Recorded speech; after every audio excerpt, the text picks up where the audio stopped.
प्यारे बच्चों, welcome to my channel Verma study 2020 बुकलाना। मैं यूपी बोर्ड के क्लास 12th के छात्र छात्राओं के लिए इकोनॉमिक सब्जेक्ट को हिंदी माध्यम से मैं फुल कोर्स कराऊंगा। यदि आप फुल कोर्स करना चाहते हैं तो मेरे चैनल को सब्सक्राइब कीजिए और बेल आइकन को प्रेस करना ना भूलें, ताकि जो भी वीडियो मैं अपलोड करूं उसका नोटिफिकेशन आपको सबसे पहले मिल सके। प्यारे बच्चों, व्यष्टि अर्थशास्त्र समाप्त हो चुका है। समष्टि अर्थशास्त्र में चैप्टर 3 आज शुरू होगा, मुद्रा और बैंकिंग। इसमें आज पार्ट 1 है, पहला वीडियो है। इसमें आज हम लोग पढ़ेंगे कि विनिमय एक्सचेंज क्या है। प्यारे बच्चों, विनिमय का साधारण बोलचाल में कहा जाता है वस्तुओं और सेवाओं का अदला बदली करना। विनिमय की उत्पत्ति क्यों हुई, थोड़ा सा इसका बैकग्राउंड में चलते हैं। शुरू में क्या होता था कि मनुष्य जो है अपनी आवश्यकताओं की पूर्ति स्वयं कर लेता था। उसके पास उतनी ही आवश्यकताएं रहती थी जितनी उसकी ज़रूरत है। जैसे मान लीजिए कि पशुओं का शिकार करके या पेड़ से फल तोड़ करके वह भूख को मिटा लेता था। नदी या झरने का पानी पीकर प्यास बुझा लेता था। पशुओं के खाल से या पेड़ की छाल से अपना तन ढक लेता था। गुफाओं में या पेड़ की छाया में वो विश्राम कर लेता था। इस प्रकार वो अपनी आवश्यकताओं की पूर्ति पूर्णतः स्वयं कर लेता था, आत्मनिर्भर था। लेकिन ज्यों ज्यों मनुष्य का सामाजिक आर्थिक विकास हुआ, उनकी आवश्यकताएं बढ़ने लगी। वे आत्मनिर्भर न रह करके एक दूसरे पर प्रयास निर्भर होने लगे, आश्रित होने लगे। परिणाम स्वरूप क्या हुआ कि वो अपनी अपनी रुचि और सुविधा के अनुसार वस्तुओं का उत्पादन करने लगे। प्रत्येक व्यक्ति उसी वस्तु का उत्पादन करता था जिसमें वो कुशल होता था, उसके पास उत्पादन की सुविधाएं उपलब्ध रहती थी, वैसी चीज़ों का वो उत्पादन करता था। फलस्वरूप क्या हुआ, उत्पादन की मात्रा ज़्यादा होने लगी उपभोग से, और जब ज़्यादा होने लगी तो वो अतिरिक्त वस्तु को देख करके अपनी आवश्यकताओं की वस्तुओं को दूसरे से लेने लगा, जिससे विनिमय की उत्पत्ति हुई। तो विनिमय का अर्थ समझ में आ गया होगा। विनिमय क्रिया के अंतर्गत एक मनुष्य अपनी आवश्यकता की, ध्यान देने की बात है, एक मनुष्य अपनी आवश्यकता की वस्तुओं, सेवाओं या धन दूसरे व्यक्तियों से प्राप्त करता है तथा दूसरे व्यक्तियों को बदले में उसकी आवश्यकता की वस्तुएं, सेवाएं या धन प्रदान करता है। इसे हम विनिमय कहते हैं।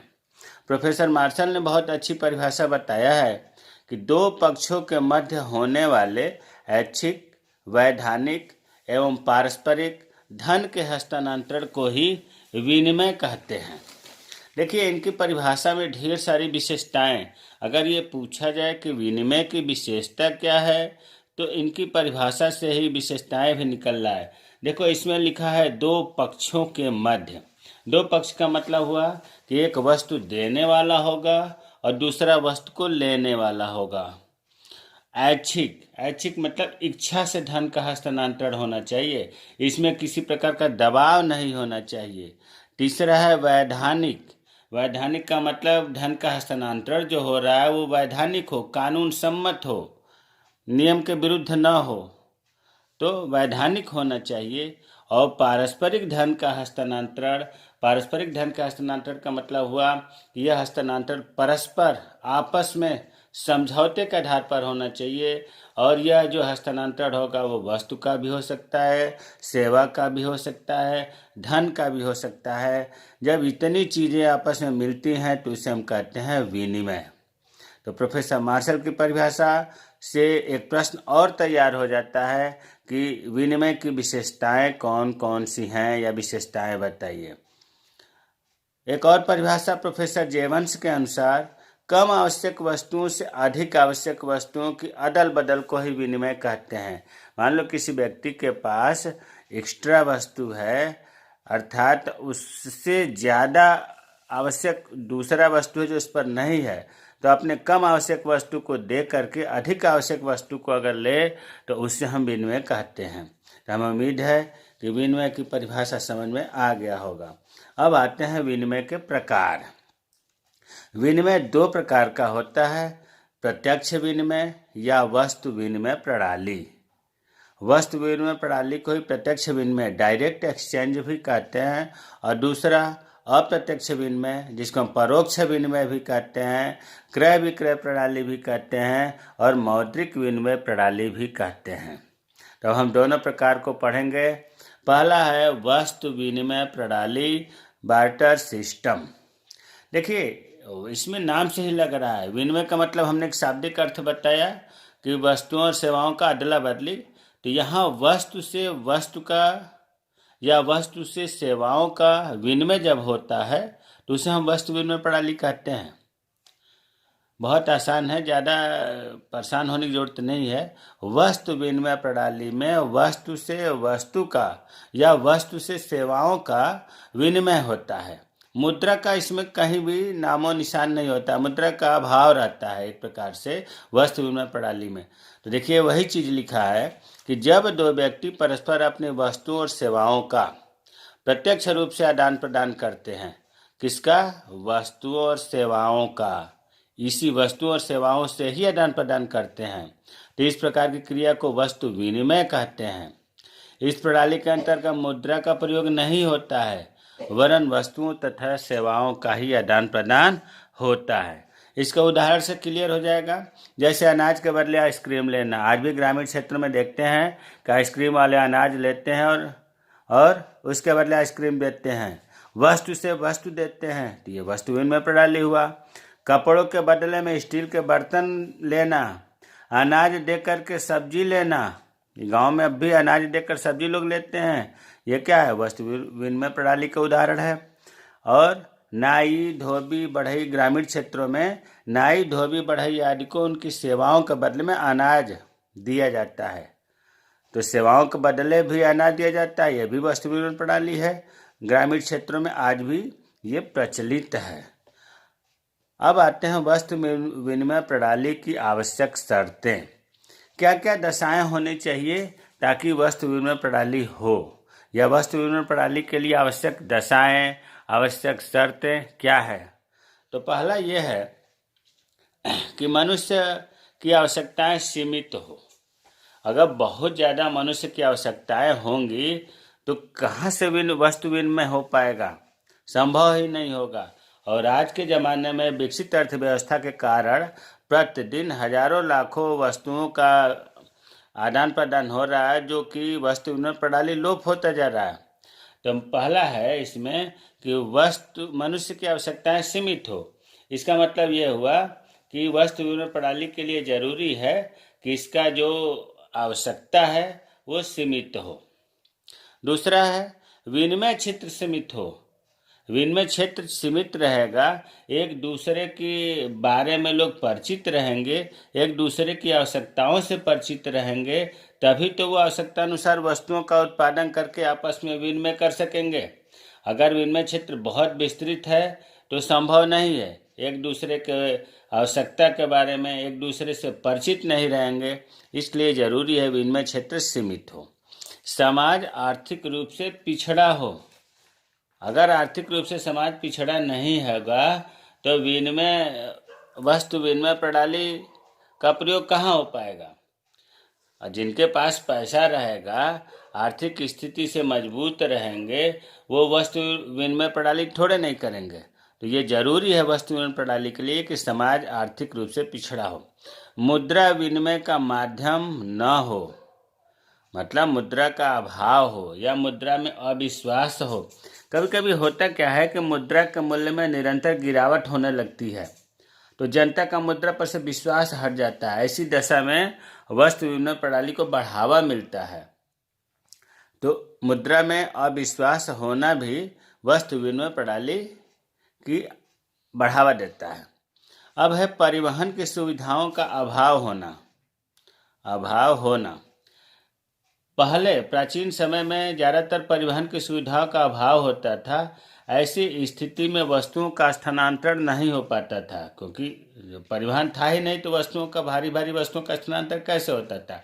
ऐसी स्थिति में अपनी आवश्यकताओं को उपलब्ध वस्तुओं को सीमित लोग करते थे, तो वस्तु विनिमय प्रणाली से बदल लेते थे। तो परिवहन की सुविधाओं का अभाव होना भी वस्तु विनिमय प्रणाली को बढ़ावा देता है। अंतिम है दो वस्तुओं के अतिरेक। अतिरेक का मतलब होता है आधिक्य, अधिक होना, आवश्यकता से अधिक होना। ध्यान दीजिए, अतिरेक का अर्थ हुआ अधिक, या अतिरेक का दूसरा अर्थ हुआ आवश्यकता से अधिक होना। जब दो वस्तुओं की आवश्यकता से अधिक मात्रा उपलब्ध हो और दोनों व्यक्तियों को उन दोनों वस्तुओं की आवश्यकता हो तो इसे हम कहते हैं दोहरा संयोग उपलब्ध होना। तो ऐसी स्थिति में वस्तु विनिमय प्रणाली संभव है। तो वस्तु विनिमय प्रणाली की आवश्यक दशाएं आपने देखा। अब है वस्तु विनिमय प्रणाली से लाभ क्या है। देखिए, लाभ, पहली बात तो ये सबसे सरल प्रणाली है।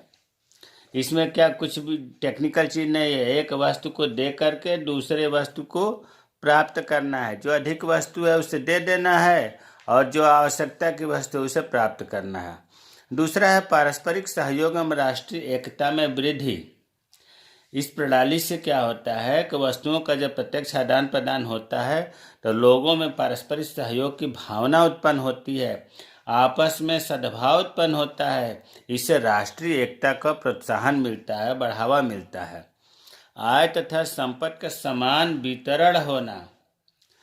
इसमें होता क्या है, आय तथा संपत्ति के समान वितरण में कि वस्तुओं को दीर्घकाल तक हम संचित नहीं कर सकते, और जब संचित नहीं करेंगे तो आर्थिक शक्ति का केंद्रीकरण नहीं होगा। कोई भी व्यक्ति लंबे समय तक वस्तुओं को संचित नहीं कर सकता तो वो केंद्रीकरण नहीं करेगा, निश्चित रूप से वो वस्तुओं का आदान प्रदान करेगा, जिससे आर्थिक विषमताओं में क्या होगा, कमी आएगी। अंतर्राष्ट्रीय व्यापार के लिए उपयुक्त है।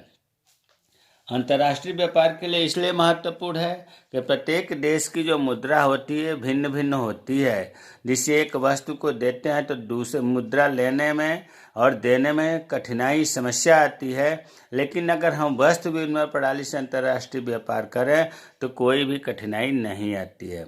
दोनों पक्षों को उपयोगिता का लाभ होता है। आपको पता है कि वस्तु विनिमय प्रणाली में जो आवश्यकता की वस्तु होती है उसे लिया जाता है और जो अधिक की वस्तु होती है उसे दिया जाता है। इससे दोनों पक्षों को लाभ होता है। अब है वस्तु विनिमय प्रणाली की कठिनाइयाँ या दोष।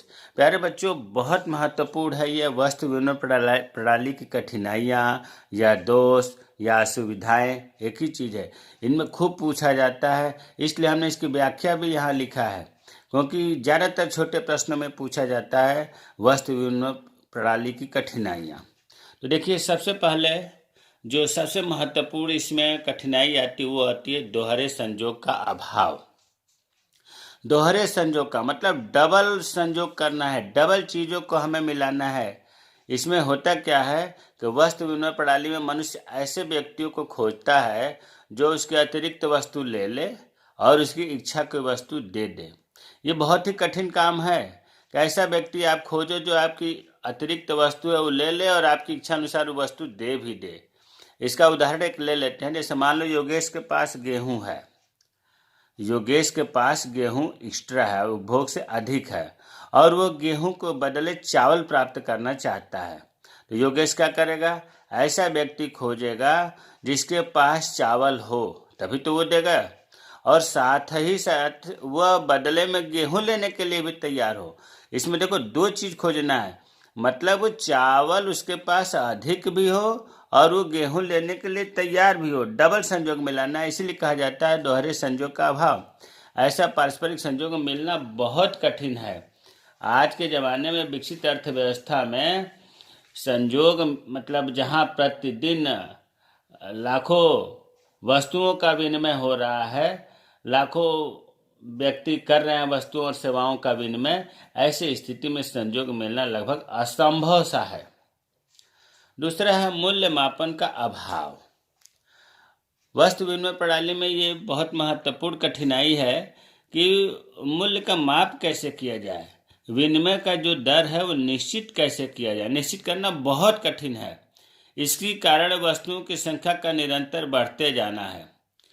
मूल्य का अभाव क्या है, एक दो वस्तु का तो है नहीं, इस समय तो बहुत वस्तुओं की संख्या दिन पर दिन बढ़ती जा रही है, तो मूल्य मापन संभव नहीं, अभाव है।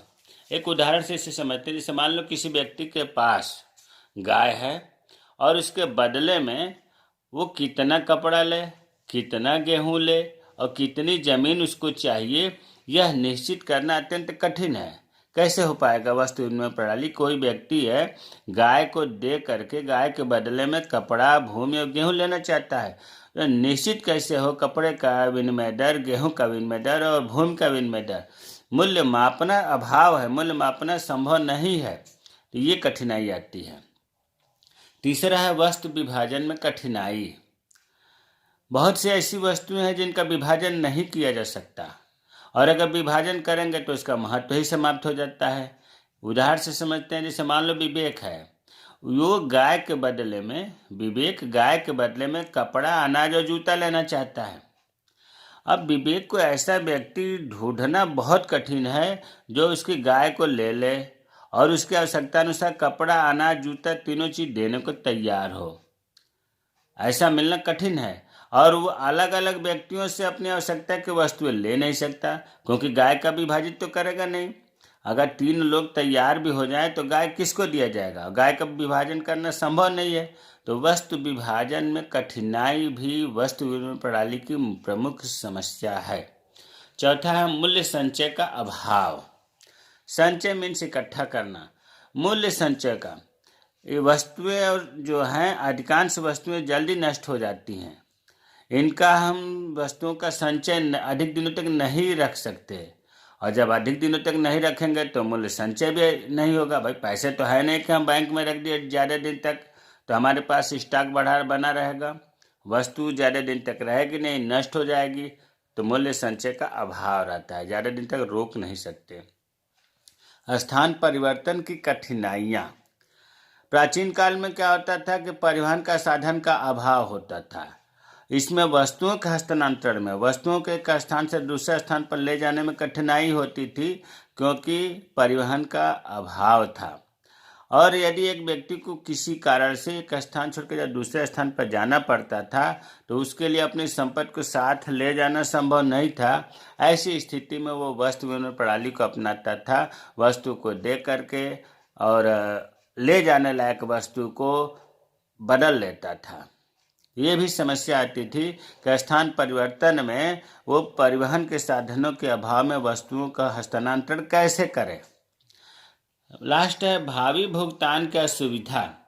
देखिए, भावी भुगतान की असुविधा का मतलब ये हुआ कि वस्तुओं को उधार और खरीदा बेचा जा सकता है, लेकिन भुगतान किया जाए बाद में, ये तो मुद्रा से ही संभव है।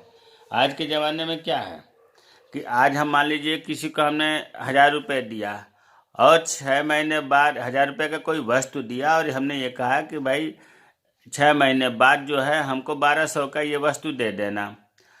तो ये मुद्रा के द्वारा तो संभव है, लेकिन अगर हम वस्तु को दे करके और 6 महीने बाद हम लें, ये संभव नहीं है। मतलब भावी भुगतान का सुविधा वस्तुओं से उत्पन्न होती है। तो हमें उम्मीद है कि ये भी समझ में आ गया होगा कि वस्तुओं को उधार खरीदा और बेचा जा सकता है, लेकिन बाद में उसका भुगतान करना संभव है।